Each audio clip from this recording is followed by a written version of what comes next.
ఉదయమున నీవు ఎవ్వరినీ కలుసుకొనక ముందు ప్రభువును కలుసుకో. నీవు ఎవ్వరినీ చూడకముందు ప్రభువును చూడు.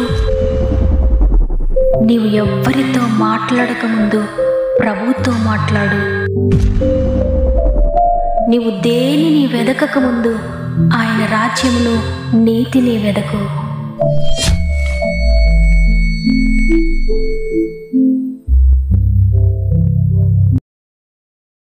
Praise the lord. ఈ ఉదయకాలమున గాడ్ ఫస్ట్ అనే ఆధ్యాత్మిక కార్యక్రమానికి మరొకసారి మిమ్మల్ందరినీ హృదయపూర్వకంగా ఆహ్వానిస్తూ, మన ప్రభువును రక్షకుడైన యేసుక్రీస్తు వారి అతి శ్రేష్టమైన నామములో మీ అందరికీ నా యొక్క శుభములు తెలియజేస్తున్నాను. ఎలా ఉన్నారు దేవుని బిడ్డలారా? ఆయన కృపలో, ఆయన దయలో మీరు వర్ధిల్లుతున్నారని నమ్ముతున్నాను. నేనున్నాను, భయపడకండి అని ధైర్యపరుస్తున్న దేవునికి కృతజ్ఞత చెల్లిస్తూ ఉన్నారా? ఎంతో కృతజ్ఞతాపూర్వకంగా మీ దినమును వాక్యముతో, ప్రార్థనతో ప్రారంభించండి. మీరు ఏదైనా సమస్యలు గుండా ప్రయాణిస్తూ ఉన్నారా? మీ యొక్క ప్రార్థన విన్నపములన్నీ కామెంట్స్ ద్వారా నాకు తెలియచేయండి. ఎంత భయంకరమైన సమస్యలో ఉన్నా భయపడకండి, ప్రార్థించండి. ప్రార్థన మీ పరిస్థితులన్నింటినీ కూడా మార్చిపోతుంది. ఈ మాటలు వింటున్న దేవుని బిడ్డలారా, మీకు అనుకూలమైతే కామెంట్స్ అన్నీ చదవండి.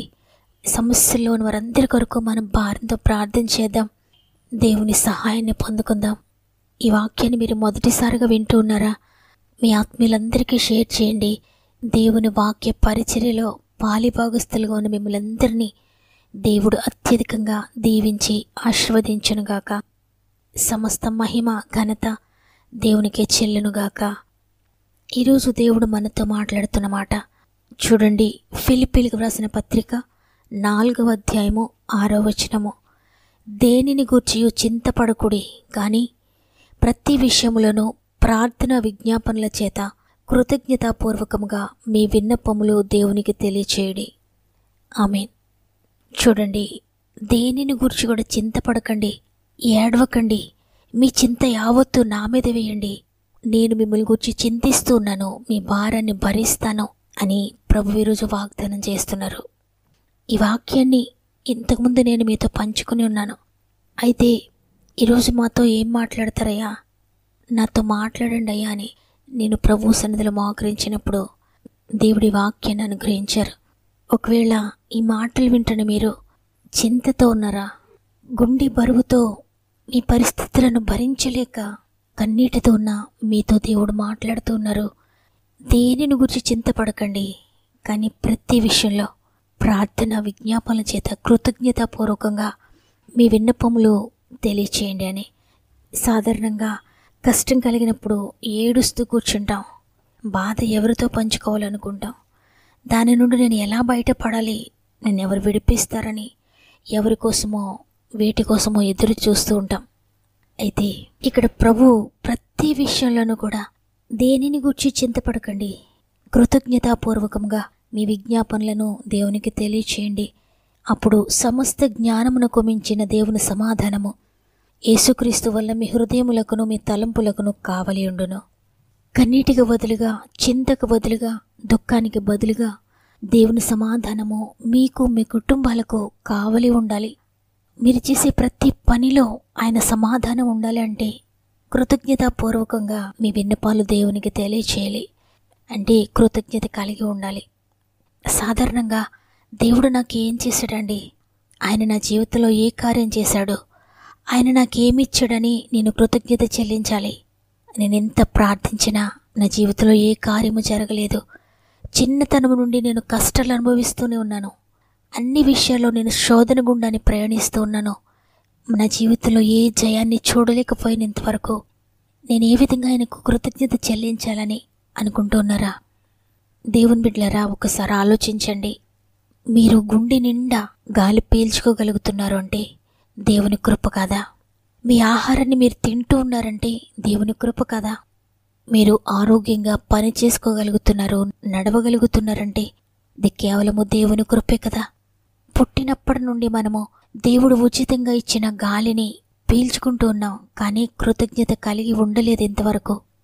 అయితే ఎప్పుడైతే కోవిడ్ వచ్చిందో అనేక మంది వారి ఊపిరి వారే తీసుకోలేక ఆక్సిజన్ కోసం ఎంతో తహతహలాడి, హాస్పిటల్స్లో కూడా ఆక్సిజన్ దొరకక, వెంటిలేటర్స్ దొరకక, వారి గాలి వారు పీల్చుకోలేక భయంకరంగా మరణించడం మనం చూచాం. అప్పటి నుండి గాలి పీల్చుకోగలుగుతున్నానంటే తండ్రి నీ కృప అని నేను అనేక సార్లు గాలి పీల్చుకునేటప్పుడు దేవుని స్తుతిస్తున్నాను. అవును, దేవుడు ఉచితంగా ఇచ్చిందే కదా, కానీ దానిని మనం తీసుకోగలుగుతున్నామంటే కేవలము దేవుని కృప. ఒక వ్యక్తి ఒక్కరోజు వెంటిలేటర్పై ఉండడానికి ఎన్ని వేలు ఖర్చు అవుతుంది? ఈ విధంగా 1 సంవత్సరము ఒక వ్యక్తిని వెంటిలేటర్పై ఉంచాలి అంటే ఎన్ని లక్షలు ఖర్చు అవుతుంది ఆయనకి? ఇన్ని లక్షలు మనకు ఖర్చు అవ్వకుండా దేవుడు తన కృప చేత మన గాలి మనం పీల్చుకునేటట్లు, మన పని మనం చేసుకునేలాగున మన శరీరాన్ని సంరక్షిస్తూ ఇంతవరకు నిలబెట్టారంటే మనము తప్పక ఆయనకు కృతజ్ఞత చెల్లించాలి. మన శరీరంలో ఎన్ని జరుగుతుంటే ఈరోజు మనం ఈ విధంగా బ్రతికి ఉన్నాం. ఒక్క ఎముక తప్పిందంటే, ఒక్క నరము తప్పిందంటే నడవలేని పరిస్థితులు, మాట్లాడలేని పరిస్థితులు, మరి ఎన్నో విషయాలు మనం చూస్తున్నాం. అనేక సార్లు హాస్పిటల్లో ఉన్న బిడ్డలు దర్శించడానికి వెళ్ళినప్పుడు నేను ఒకసారి అందరినీ చూస్తూ ఉంటాను. ఎందుకంటే తండ్రి, ఈరోజు నేను ఈ విధంగా బ్రతికి ఉన్నాను, నేను మాట్లాడుతున్నాను, నేను నడుస్తున్నాను, నా గాలి నేను పీల్చుకోగలుగుతున్నాను, తినగలుగుతున్నాను, త్రాగగలుగుతున్నాను, ఇవన్నీ నేను చేయగలుగుతున్నానంటే తండ్రి నీ కృప కొరకు వందనాలయ్యా అని హృదయపూర్వకంగా దేవుని స్తుతిస్తూ ఉంటాను. 2 కళ్ళు లేని ఒక వ్యక్తి ఒక ప్రక్క కూర్చొని భిక్షమడుగుతూ ఒక అట్టపై ఈ విధంగా రాసి తన ముందు పెట్టాడంట. అదేంటంటే, మీరైతే ఈరోజు అందమైన ఈ లోకాన్ని చూడగలుగుతూ ఉన్నారు, నేనైతే ఈ అందమైన లోకాన్ని చూడలేకపోతున్నాను అని. అవును కదా, మన శరీరంలో ఏదైనా ఒక్క అవయవము మనకు సహకరించకపోతే ఎంతో చింతపడవలసి వస్తుంది. ఈ లోకంలో బ్రతకడానికి ఎంతో కష్టంగా ఉంటుంది. అయితే దేవుడు మనకు ఆరోగ్యాన్ని ఇచ్చి తన కృపచేత మనల్ని ఈ విధంగా జీవింపచేస్తూ ఉంచినందుకు ఆయనకు కృతజ్ఞత చెల్లించొద్దా?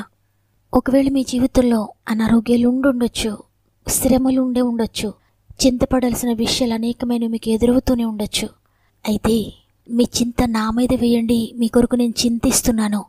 మీది ఏ చింతైనా, అది అనారోగ్యమైనా, ఆర్థిక బంధకమైన, అవమానాలైనా, నిందలైనా, ఎవరికి చెప్పుకోలేని బాధైనా, చింతైనా, చింతించకండి. మీ చింత ప్రభువు మీద వేయండి. దేనిని గురించి చింతపడకండి. ప్రతి విషయంలో ప్రార్థన విజ్ఞాపనల చేత కృతజ్ఞతాపూర్వకంగా మీ విన్నపములు దేవునికి తెలియచేయండి. మీ చింత యావత్తు నా మీద వేయండి, ఎందుకంటే నేను మిమ్మల్ని గురించి చింతిస్తున్నాను. చూడండి, నీ చింత భరించడానికి ఒక ఆయన ఈ లోకానికి వచ్చారు. ప్రియ దేవుని బిడ్డ, ఇంకా నీ చింత నీవే మోయాల్సిన అవసరం లేదు. నీ కష్టాన్ని, నీ దుఃఖాన్ని, నీ కన్నీటిని ప్రభువుకు తెలియచేసి, అయ్యా మీరు సెలవిచ్చారు, మీరు వాగ్దానం చేశారు, చింతించొద్దు, మీ చింత నా మీద వేయండి అని.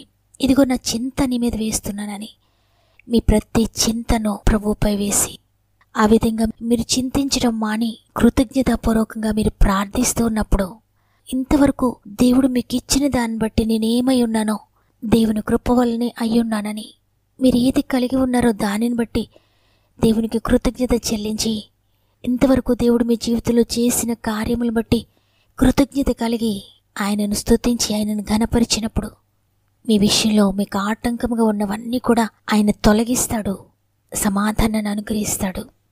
మీ కుటుంబంలో ఏ విషయంలో అయితే లోటుపాట్లు కలిగి ఉన్నారో అవన్నీ కూడా నింపబడాలి అంటే మీ నోరు స్తుతితో నింపబడాలి, మీ నోరు కృతజ్ఞతతో నింపబడాలి. సాతాను మీ జీవితంలో ఇంకేమీ జరగదు, మీరన్నీ కోల్పోయారు, ఇక మీ జీవితం ఇంతే అని మీతో ఎన్ని అబద్ధాలు చెబుతూ ఉన్నా, మిమ్మల్ని కృంగదీస్తూ ఉన్నా, మీకు దుఃఖాన్ని కలిగిస్తూ ఉన్నా, మీకు ఆటంకాలు కలిగిస్తూ, ఇక దేవుడు మీ ప్రార్థన వినడు, మిమ్మల్ని విడిచిపెట్టాడని మీకు ఒకవేళ అబద్ధాలు చెప్తూ ఉన్నా, సాతాను యొక్క మాటలు వినకండి. దాని మాటలను, అది కలిగిస్తున్న నెగటివ్ థాట్స్ అన్నిటినీ యేసునామముల పాతాళానికి త్రొక్కివేయండి. యేసునామములో నేను త్రొక్కివేస్తున్నాను సాతానాని, దానిని మీ పాదాల కింద త్రొక్కండి. శత్రుబలమంతటి మీద ఆయన మనకు అధికారం ఇచ్చారు. అది వేసే ప్రతి అగ్ని బాణాన్ని తిరిగి దాని దగ్గరికి పంపించండి. వాక్య ఖడ్గము చేత దానిని ఎదిరించండి. దేవుడు మాకు సెలవిచ్చాడు, మీరు చింతించకండి, మీ చింత నా మీద వేయండి, నేను మీ కుటుంబానికి సమాధానాన్ని ఇస్తాను, ఆరోగ్యపరంగా సమాధానాన్ని ఇస్తాను, వ్యాపారంలో సమాధానాన్ని ఇస్తాను, ఉద్యోగంలో సమాధానాన్ని ఇస్తాను.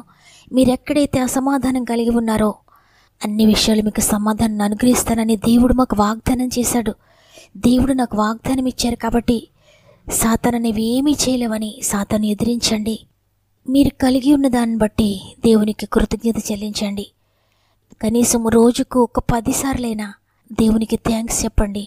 తండ్రి, నీవిచ్చిన భార్యను బట్టి థ్యాంక్స్ అయ్యా, నీవిచ్చిన భర్తను బట్టి వందనాలయ్యా, నీవిచ్చిన బిడ్డలను బట్టి థ్యాంక్స్ అయ్యా, నీవిచ్చిన ఆహారాన్ని బట్టి కృతజ్ఞతలయ్యా, నీవిచ్చిన గాలిని బట్టి కృతజ్ఞతలయ్యా, నీవిచ్చిన నీరుని బట్టి కృతజ్ఞతలయ్యా అని దేవుడు మీకు అనుగ్రహించిన ప్రతి దాన్ని గురించి కృతజ్ఞత చెల్లించండి. థ్యాంక్స్ చెప్పండి ఆయనకి. మీ యొక్క కృతజ్ఞతాపూర్వకమైన ప్రార్థన మీ జీవితాల్లో అద్భుతాలు చేయబోతోంది. నమ్మండి. ఇక నుండి చింతించడం మానేయండి. మీకు చింత కలిగినప్పుడు త్వరగా ప్రభు సన్నిధిలోకి వెళ్ళి మోకరించి మీ చింత యావత్తు ప్రభుపై వేసి చింతను ప్రార్థనగా మార్చుకొని, చింతను స్తుతిగా మార్చుకొని, ఆ చింతను ప్రక్కన పెట్టి ఇంతవరకు దేవుని చేసిన కార్యముల గురించి స్తుతించి మీరు ప్రార్థన ముగించి రండి. మీ చింతను ఆయన మోయబోతున్నాడు. మీ ప్రతి పరిస్థితిని ఆయన మార్చబోతున్నాడు. ఈ ఉదయాన దేవుడిచ్చిన వాగ్దానాన్ని బట్టి కృతజ్ఞతాపూర్వకంగా అందరం కూడా దేవునికి థ్యాంక్స్ చెబుతూ ఒక్క నిమిషం మోకరించి ప్రార్థన చేద్దాం. తండ్రి, నీకు వందనాలు. చింతించొద్దు, దేనిని గురించి ఏడవద్దు, మీ విజ్ఞాపనలు నాకు తెలియచేయండి. కృతజ్ఞతాపూర్వకంగా ప్రార్థించనని వాగ్దానం చేశారు. ఈరోజు మేము కృతజ్ఞత కలిగి నేను స్తుతిస్తూ ఉన్నామయ్యా. మీరు మాకు ఇచ్చిన ప్రతి ఈవెన్ బట్టి నీకు స్తుతులు తండ్రి. మీరు మమ్మల్ని బ్రతికించినందుకు వందనాలు, మమ్మల్ని ఈ విధంగా నడిపిస్తున్నందుకు వందనాలు తండ్రి. ఎంతమంది ఈ ప్రార్థనలో ఏకీభవిస్తున్నా నీ ప్రియమైన బిడ్డలందరికీ మీరిచ్చిన ప్రతి దానిని బట్టి నీకు కృతజ్ఞత చెల్లిస్తున్నానయ్యా. వారు చింతించాల్సిన పరిస్థితులు ఒకవేళ వారి జీవితంలో ఉన్నా వారి చింత యావత్తు నీ మీద వేస్తున్నాను. పరిశుద్ధాత్ముడా, చింతను సంతోషంగా మార్చండి. నీ సమాధానంతో వారిని నింపండి, నీ శాంతితో వారిని నింపండి అయ్యా. ఇది మొదలుకొని చింతించడం మాని నీకు కృతజ్ఞత చెల్లించడానికి సహాయం చేయండి. ఎంతమంది అవసరాల్లో ఉండి చింతలో వేదనలో ఉండి ప్రార్థిస్తున్నారో కామెంట్స్లో వారు తెలియజేస్తున్న ప్రతి విషయాన్ని గురించి నీకు మొరపెట్టుకుంటున్నామయ్యా. వారు చింతించడానికి ఏ కారణము కూడా వారిలో ఉండకూడదు. ప్రతి కారణమును కొట్టివేయండి అయ్యా. చింత కలిగిస్తూ ఉన్న ప్రతి చీకటి శక్తులను యేసు నామములో బంధిస్తూ ఉన్నాను. వారి హృదయాన్ని కృంగదీస్తున్న ప్రతి చీకటి శక్తిని యేసు నామములో పాతలనికి త్రొక్కివేస్తున్నాను. ప్రతి ఒక్కరికి పూర్తి విడుదల యేసు నామములో ప్రకటిస్తూ ఈరోజు ఎంత మీ కుటుంబానికి తోడుగా ఉండి వారు ప్రారంభించే ప్రతి పనిని సఫలపరిచి వారు ఎక్కడికి వెళ్తూ ఉన్నారో ప్రతి స్థలములో వారికి తోడుగా ఉండి వారి పక్షంగా మాట్లాడి వారి పక్షంగా పనిచేసి వారి పక్షంగా మీరుండి నడిపిస్తారని నీ బలమైన చేతులకు అప్పగించుకుంటూ యేసయ్య పరిశుద్ధమైన నామములో అడిగి వేడుకొంచున్నాను తండ్రి. ఆమేన్. దేవుడు మిమ్ములను మీ కుటుంబాలను అత్యధికంగా ఆశీర్వదించి దీవించును గాక. మళ్ళీ రేపందరం కలిసి ఆయనను స్తుతిద్దాం. అంతవరకు ప్రభు మనకు తోడు నడిపించును గాక. God bless.